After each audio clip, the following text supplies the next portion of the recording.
Hello and welcome. I'm Johan Castell and you're watching a special episode of WION Wings from Udaipur, a city in Rajasthan that is often referred to as the Venice of the East. Let's explore this charming city and a whole lot more.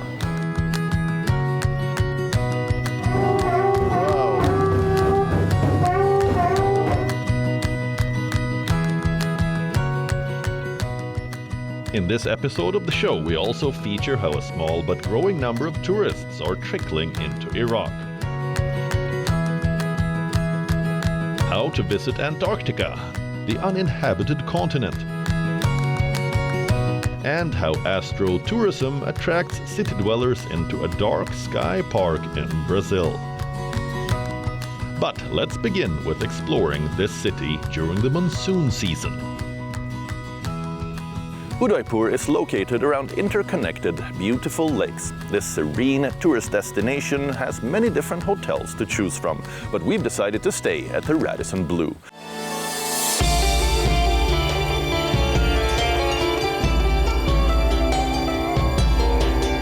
The experience starts with a grand welcome at the iconic gateway at the entrance to the hotel, where grand drums and regal trumpets celebrate your welcome.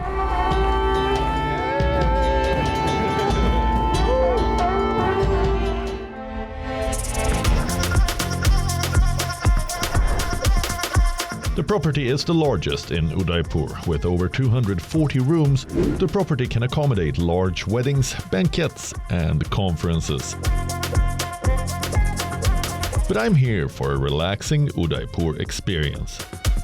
And that includes good food here at the hotel and exploring the city and its heritage.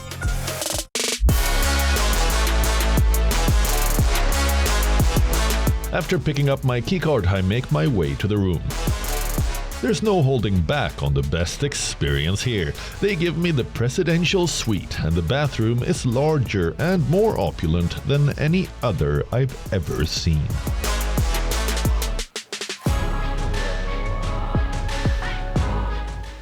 Time for some dinner. There are 3 restaurants at this hotel, and to settle in, I tried a Pan-Asian restaurant called Walk by the Lake. The large menu features everything from Thai curries to sushi to Korean dim sums and everything in between, including Indian food. After a long day of traveling, it's time to get an early night's rest before exploring Udaipur in the early morning, when rain is less likely.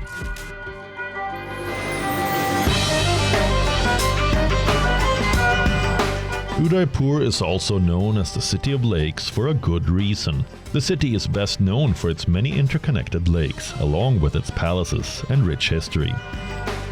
The state of Rajasthan is usually associated with the idea of deserts and dry landscapes. Still, Udaipur is very different, especially during the monsoon. Although the city used to be very seasonal regarding tourist visits, now its popularity as a destination is more evenly distributed throughout the year. Wow, it's a nice morning. I'm going to try some yoga they have set up here in the garden. It's already a few people here. Can I join in? We get going with a light program of asanas. The weather during the monsoon can be unpredictable, but we're lucky with a break during the rains to let us finish a pretty decent session. I proceed to the gym to get a more proper workout in before moving on with the day. The small fitness center at the hotel has everything required to maintain your routine. The breakfast is large and offers everything a good hotel should have in a buffet.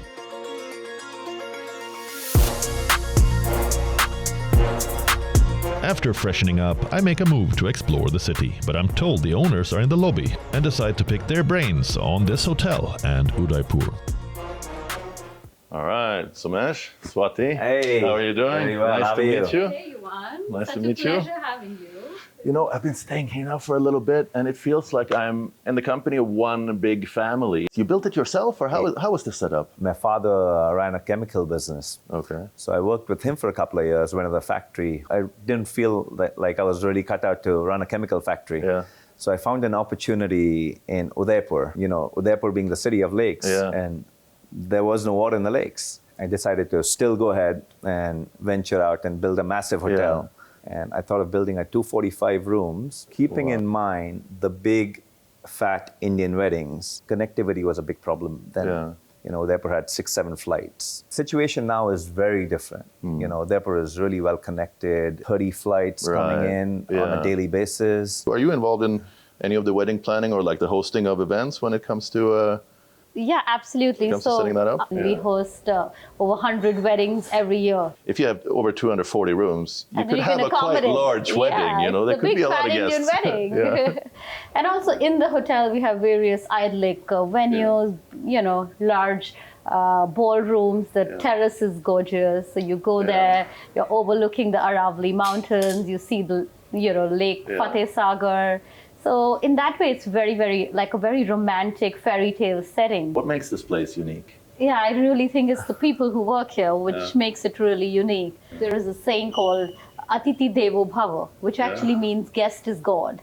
And that's how everybody treats guests. So you kind of feel that kind of warmth over here. So if I were to head out of the hotel and go and explore the city a little bit, how should I do it? What do you recommend? We have like a lovely e-bike. It's waiting for you right outside. That sounds so perfect. You get on that. So you mean I don't have to pedal? Super relaxing. All right, well, I'm going to head out. It's nice Pleasure to meet meeting you. you. Yeah, Pleasure meeting nice you. to meet Take you. care. Enjoy the rest of your trip here. Cheers, all the best. Cheers. Bye-bye. It's time to finally explore the city, and I find my way out of the property on a new electric bicycle that makes swift work of getting to Fateh Sagar Lake. This year, the lakes are full early in the season, and the city has been hit by unusually early and heavy precipitation. Sometimes when you're gassing it gives you a little bit of a boost, so you have to be a little bit prepared for that.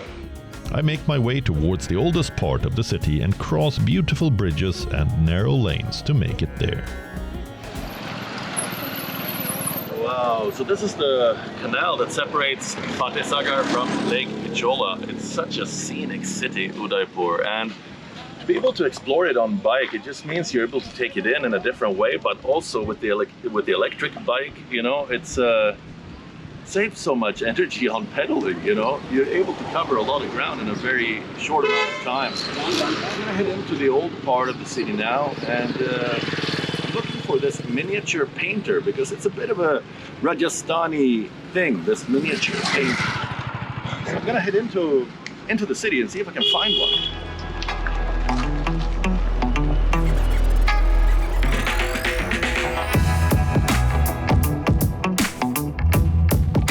I managed to find a miniature arts painter in the old city.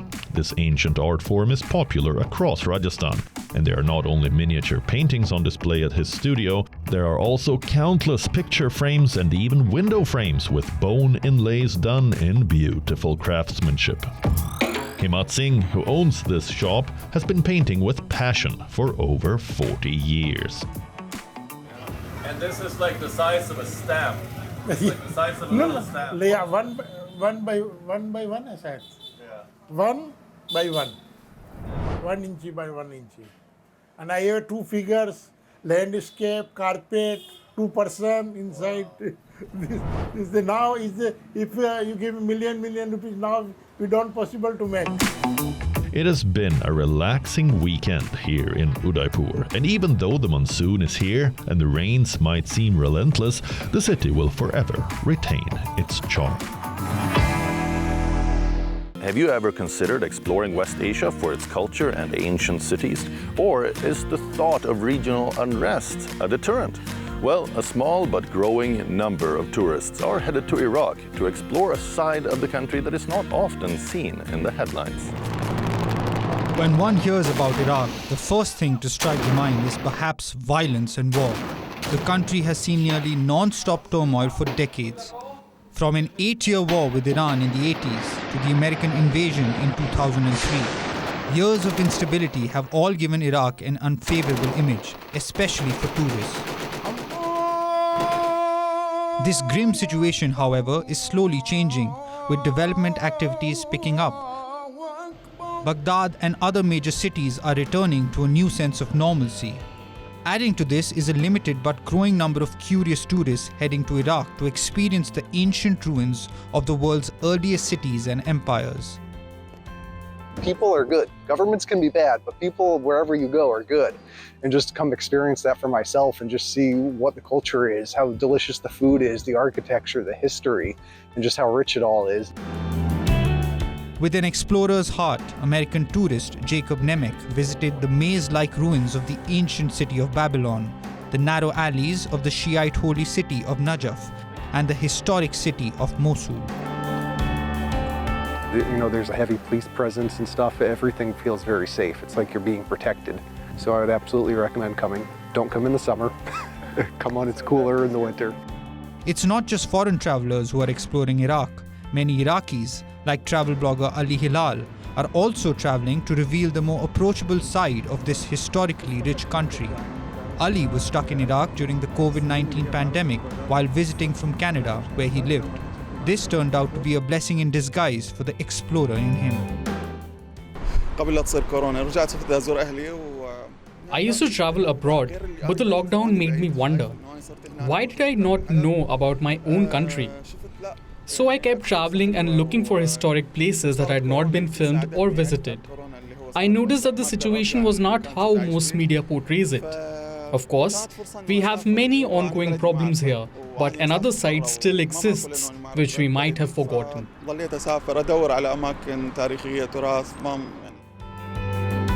Capturing splendid ancient palaces and lush green mountains on his trips around the country, Ali is helping to bring out Iraq's true beauty, one viral travel video at a time. This increasing number of visitors indicates that more peaceful times are on the horizon in Iraq, as the country strives to diversify its oil-based economy by boosting tourism.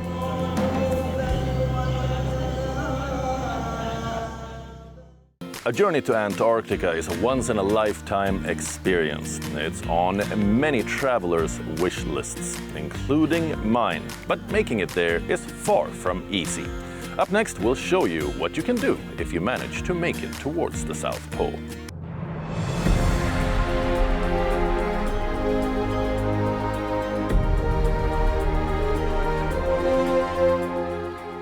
Antarctica, a continent 40% larger than Europe, it is just as beautiful and mysterious as it is inhospitable. The annual temperature here ranges from about -10 degrees Celsius on the coast to -60 degrees Celsius in the interior, leaving no doubt that only penguins and seals find this freezing region hospitable. But the continent is vital for our planet's survival. Around 70% of Earth's freshwater resources are found frozen in Antarctica. If these massive ice blocks melt away, they would drastically increase global sea levels. It is for this reason that scientists picked this region to understand the effects of climate change best. The British Antarctic Survey is completed 60 years this year. It is the UK's national Antarctic operator and has, for the past 60 years, been responsible for most of the country's scientific research in Antarctica. The survey has offices in Cambridge to include specialist laboratories for conducting more groundbreaking research. In the early days, some of the science was simply exploration and mapping of areas that had never been visited before. And then we've also undertaken a lot of long-term monitoring, which have yielded really interesting results. So, for example, the discovery of the ozone hole was based on a huge data set that had been collected about the ozone measurements at Halley Station in Antarctica. The working conditions are extremely tough for conducting research in Antarctica, but fascinating new technology allows scientists to do what was previously unimaginable. The scientists have special autonomous submersibles that enable them to take measures of the temperature and salinity of the water bodies in the region. When I first started, it was locked down, and I was flying underwater gliders from my home office on a Vodafone Wi-Fi dongle. It's amazing science. It's been a step change in allowing us to be able to gather more information and to do it remotely. Antarctica will continue to be one of the central regions for understanding global climate change patterns. But this remote, pristine region attracts thousands of adventurous tourists yearly. According to the International Association of Antarctica Tour Operators, there were a record 32,730 cruise-only visitors this summer and 71,258 visits where tourists disembarked. Most tourists visit the temperate, accessible and wildlife-rich Antarctic Peninsula to experience this lesser-seen side of the continent. Tourists enjoy a host of activities here. While some go climbing or cross-country skiing, you can even go paddleboarding or snorkeling. Besides cruises and landings, kayaking and the polar plunge, a freezing cold dip in the Southern Ocean, were the most sought-after activities this summer. Tourism in Antarctica remains an elite and exclusive pursuit, as an Antarctic cruise can easily cost over $12,000. Of those who set foot on the continent this summer, just over half were from the United States, followed by Australia, Germany and the UK. But the high concentration of tourists in these highly sensitive areas hurts this climate-sensitive region, which is already on the brink.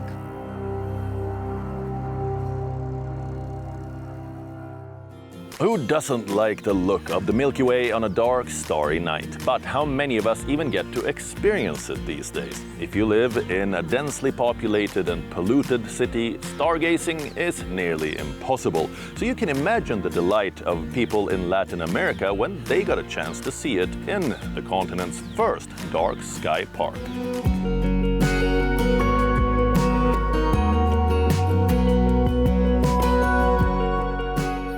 Across the globe, human beings live under a glow from artificial light bulbs that come on at night. When all these lights are added up, they contribute to a glowing sky, dimming the visibility of the stars we would otherwise see in the skies above us. Further dimmed by air pollution that also causes health issues for both humans and animals. The sky glow near our cities can also disorient birds and other animals and can even alter ecosystems. There is now a growing concern about the effects of light pollution, and dark sky parks are being certified to help protect areas with less light pollution.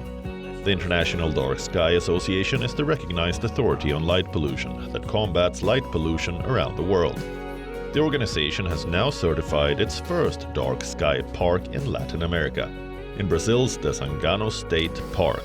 Astrotourism curious city dwellers, tourists and astronomers gather to see the starry night sky. This rural patch of Brazil, located around 260 kilometers from Rio, is largely spared from the dimming effect of light pollution. Seeing the stars left some visitors awestruck, and one of Desengano's growing numbers of astro-tourists claims the experience was amazing after stargazing through a telescope. Those of us from the metropolitan area hardly get a chance to watch so many stars all at once. When it was getting dark, I could see many more stars than I do when it's all dark in the city. The main thing for me was to be able to see the moon and its craters, and to see the Milky Way with the naked eye. It's amazing to see the white haze without the need for a telescope. Considering the conditions for stargazing at the park, it is no wonder that astrotourism is getting attention here. Astronomer Daniel Mello conducts a public observation session for a group of about 20 people in the front garden of the park's headquarters and claims thousands of stars are visible here. The sky here in the park is one of the darkest in our state, which means that we can see many more stars here than in metropolitan areas like Rio De Janeiro. We can observe 3,000 stars with the naked eye without an instrument, while in Rio, Sao Paulo or Brasilia, I can count at most 200 stars. Around 80% of the world's population currently live under skies polluted by artificial light. Perhaps we should reconsider urbanization. And now it's time for the latest news and updates from the world of travel, tourism and aviation. We call this segment the News Stick. Take a look.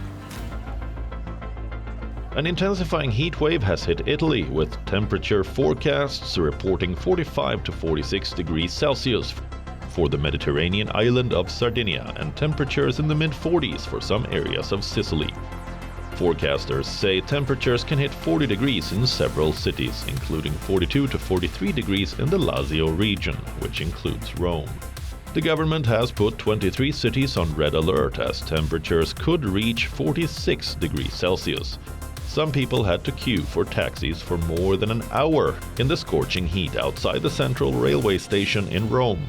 The health ministry has also issued red weather alerts, warning of heart attacks and even death for anyone exposed to the extreme heat.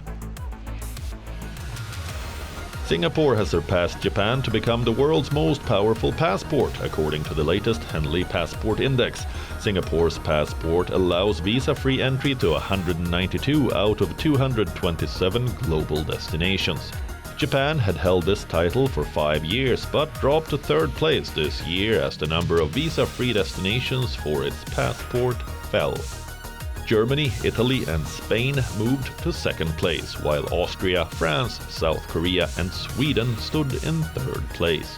Providing visa-free access to 57 countries, India saw improvement in its position from last year. It secured the 80th rank on the index. Afghanistan remained at the bottom of the index with visa-free access to just 27 countries.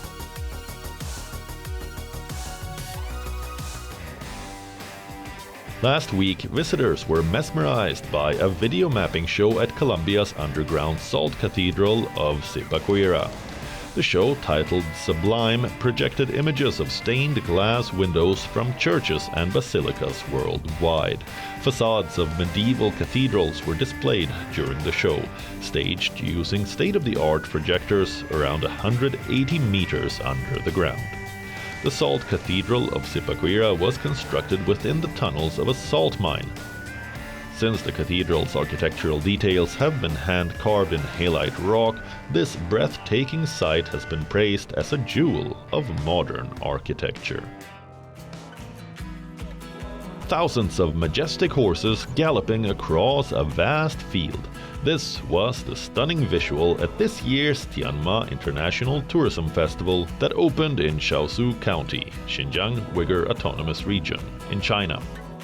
Scores of tourists and equine industry insiders attended the festival to witness the noble beasts in full glory. Other activities, such as dance performances and horse racing, were also displayed. As the homeland of Ili horses, regarded as one of the best horse breeds in China, Shaoxi has turned itself into an equine tourism area. It is also famous for its extensive horse rearing industry. That's all we have for you in this week's episode of the show, but we'll be back again next weekend. Until then, goodbye.